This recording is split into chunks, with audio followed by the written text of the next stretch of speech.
What's up, y'all? I'm gonna go over my Tekno ET48.3.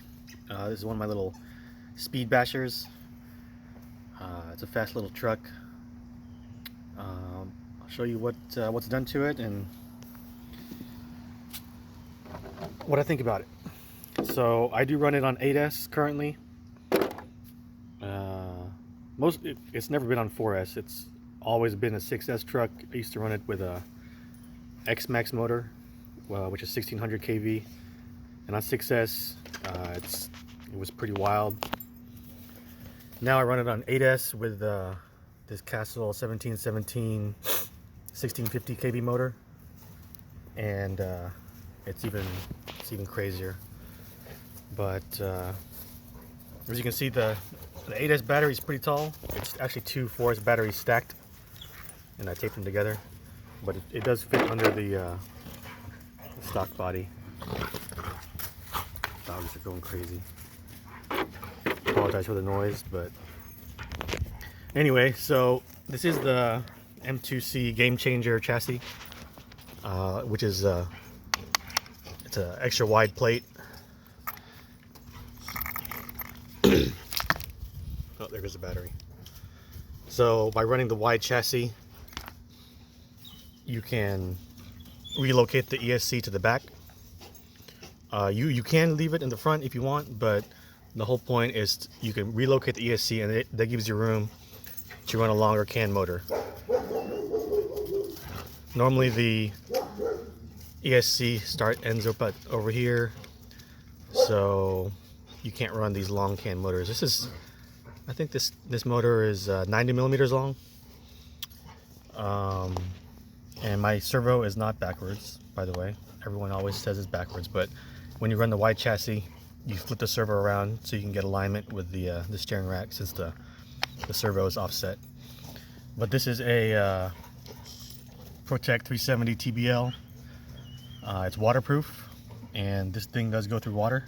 It gets hosed down a lot. You can see all the rust, and everything on here is waterproof. But this servo on 7.4 volts, I think it's like 600 ounces of torque, and you really need it on a speed basher with big tires, because when you're hauling ass through the field, especially you got big knobby tires, the G-force from turning at 45-50 miles an hour, you need the torque to hold the tires turning.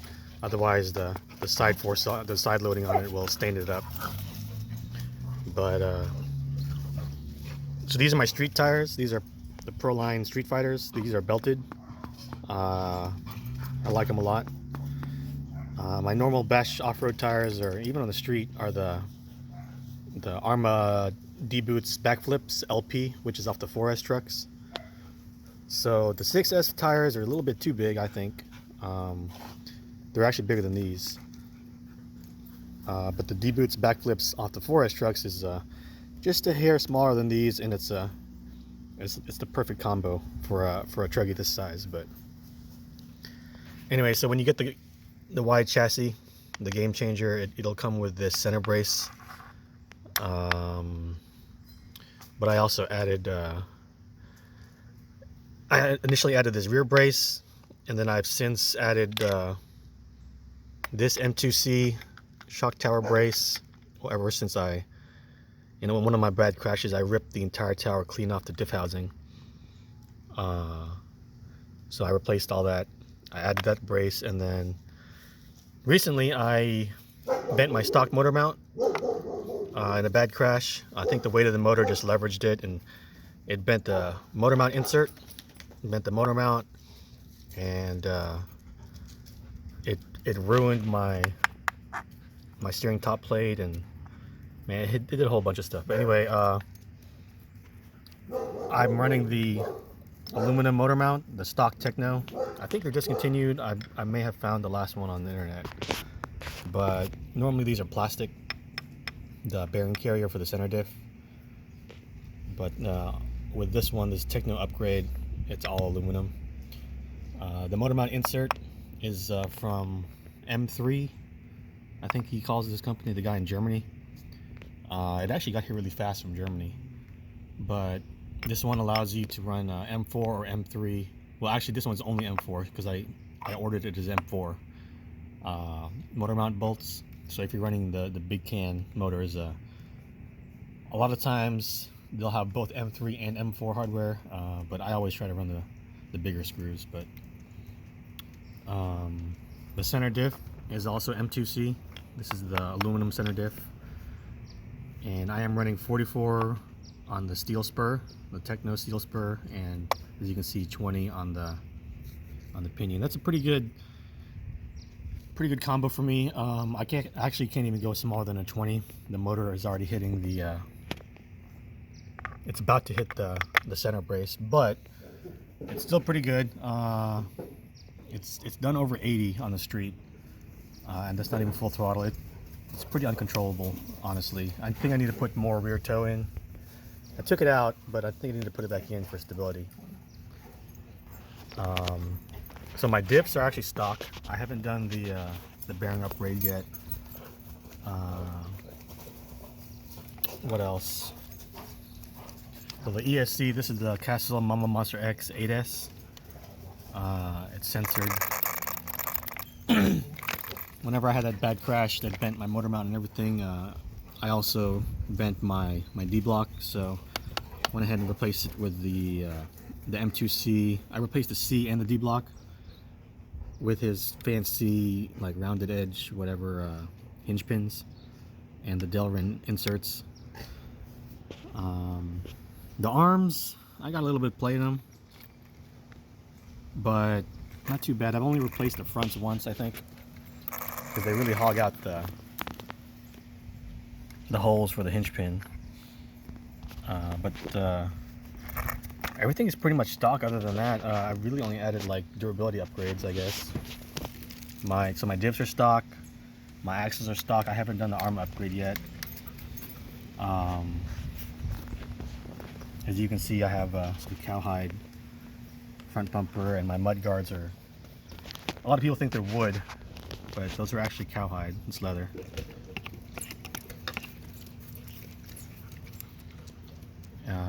I do need to figure out a better solution to protect my shock caps. As you can see, they are getting worn down from crashes on pavement.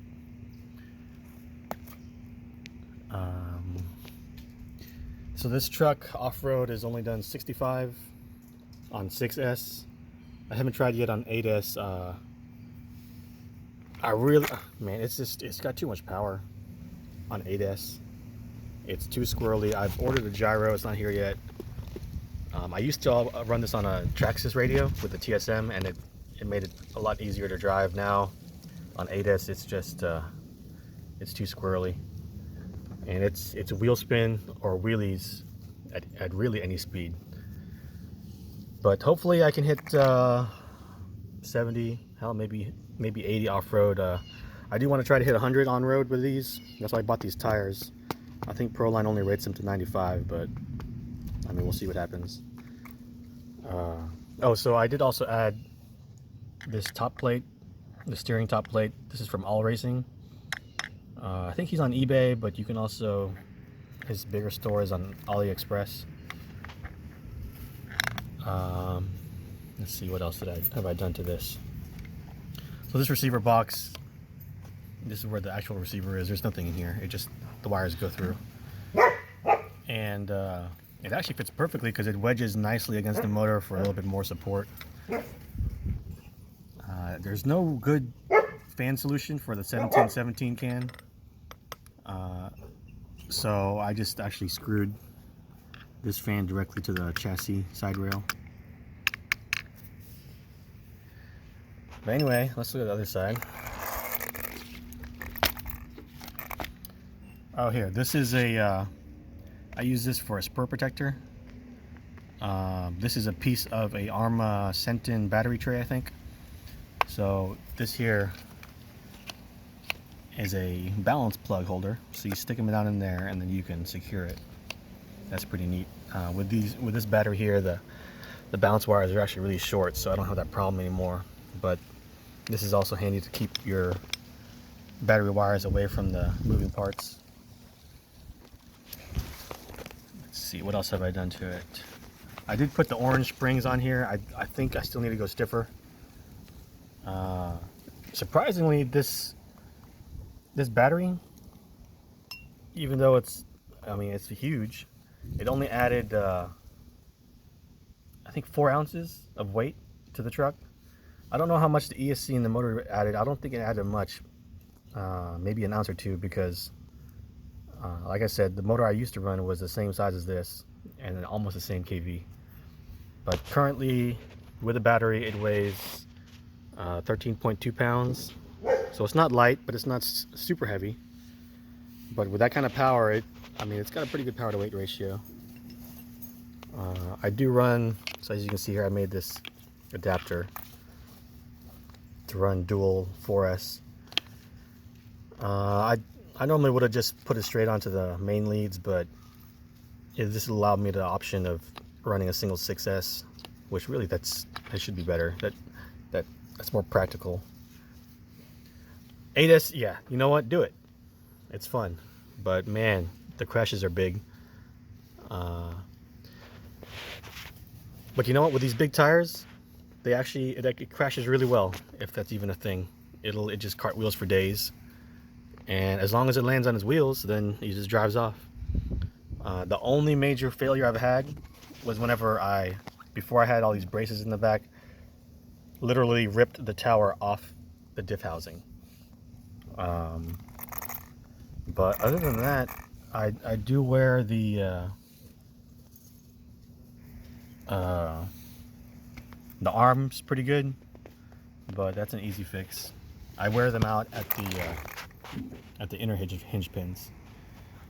I do have some play on the outers now. I think it's on the kingpin for the spindle. I'm gonna have to replace the caster blocks because the metal sleeve is what's wearing out into the plastic. But this truck's been through hell and back. I think it looks pretty clean. Like I said, I do hose it down with a garden hose and then blow dry it. If it's gonna be a basher, it needs to be waterproof. So, anyways, that's my Tekno Truggy. Let me know if you got any questions, but leave any comments. Thanks for watching.